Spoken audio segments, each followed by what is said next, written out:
All right, happy Thanksgiving to you and yours. Great to have you with us. We are on the eve of Thanksgiving, which means we are getting closer to Florida, coming to Florida State. My name is Rick Ballou. Here's our weekly vlog. It's brought to you each and every week by my good buddy Russ Voorhis, who's going to have one heck of a tailgate party coming up this Saturday in God's country. For all your insurance needs, contact my friend Russ. His phone number, got it right here for you, 276-9535, State Farm, Russ Voorhis. All right, hopefully you and your family is safe and an enjoyable holiday. I know it's been a weird year, 11-0 in the Knolls.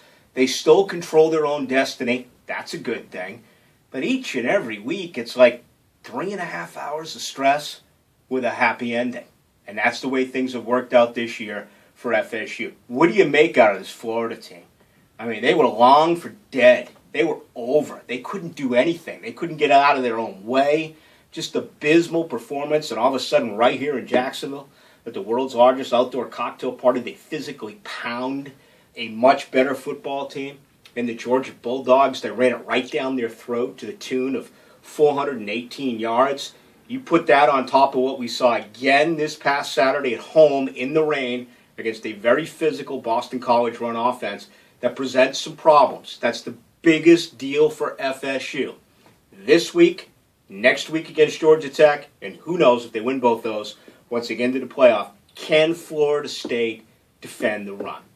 Treon Harris is a freshman quarterback. Treon Harris on signing day, many saw it coming, but he took away his verbal from FSU. He went to Florida. He's a freshman, a true freshman. Can he go into that stadium in front of 83,000 plus and win a football game at 3:30 this Saturday afternoon? That's the big question. I say no way. There's absolutely no way that he can do that. But Florida's going to have some success running the football. They have two quality backs. They have guys that are splitting carries, which means they're going to have fresh legs, particularly in the second half. And if you look what happened last week against whatever directional school the University of Florida faced, they got 8 and 9 carries respectively. So basically they played a half. They're rested. They're ready. That's what they're going to do. Here's what I have for you, though. They're going to have to pass to win. BC's really the only team this year that nearly got by without passing, except for, of course, the one breakdown that FSU had in the secondary, and Tyler Murphy hit a wide-open wide receiver. You go to some other ball games where Florida State came from behind. North Carolina State, Miami. Well, Brissett, Kaya. They had to make big plays with their arms. Golson for Notre Dame. Big plays with his arm. Deshaun Watson, the freshman quarterback out of Clemson. Big plays with his arm. If it's run only, like what Florida did against Georgia, I don't think that's going to work. I think FSU will be able to shut down that run, at least somewhat. The problem I've had this year for FSU is on first down.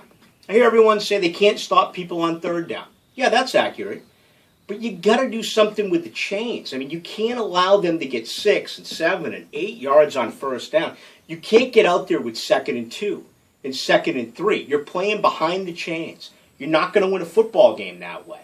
The result has been time of possession has heavily favored the opponent. FSU finds themselves coming from behind.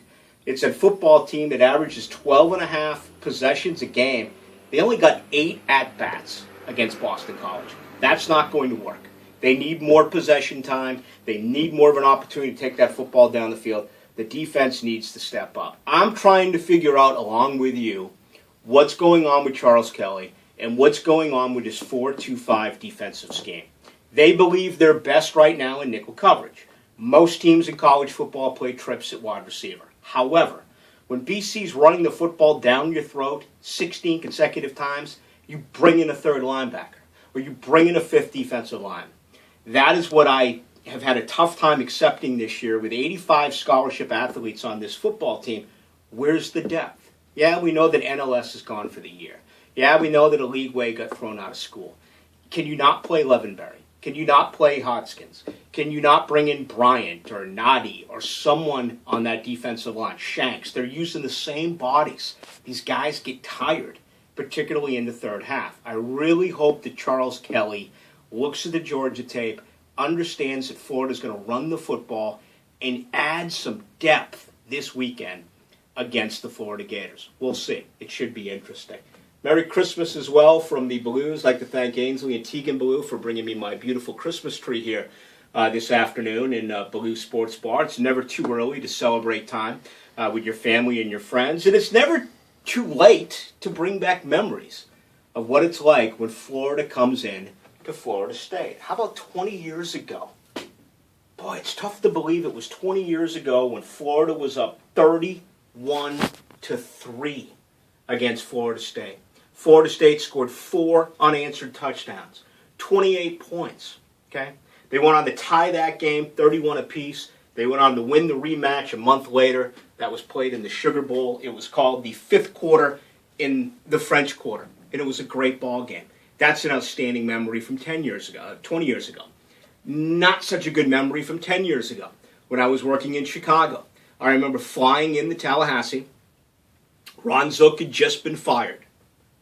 That day, they announced it as Bobby Bowden Field. They had fireworks. People were going nuts. People were making babies. Everyone loved Florida State. What did Ron Zook do? They came in there and they won a ball game, 20-13. 10 years later, could lightning strike twice? Nothing to lose for Will Muschamp. This is his last game. Florida's an underdog. His players love him.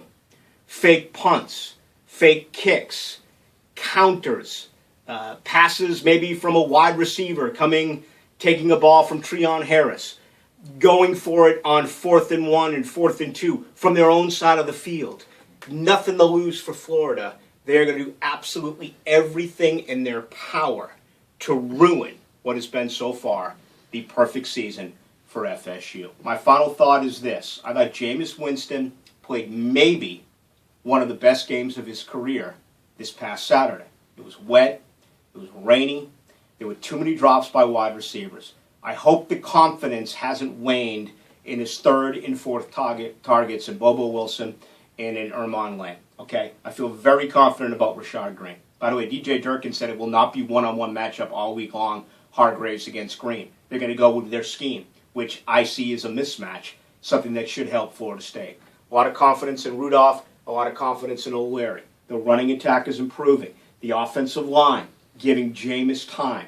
Rojo, you got your hands full. You're taking on a future NFL millionaire in Dante Fowler, even though they'll move him along that defensive line. Florida's got a great defense, but they have 2 special players, Fowler and Hargraves. By the way, Morrison, the junior linebacker, knocked out E.J. Manuel 2 years ago in that building.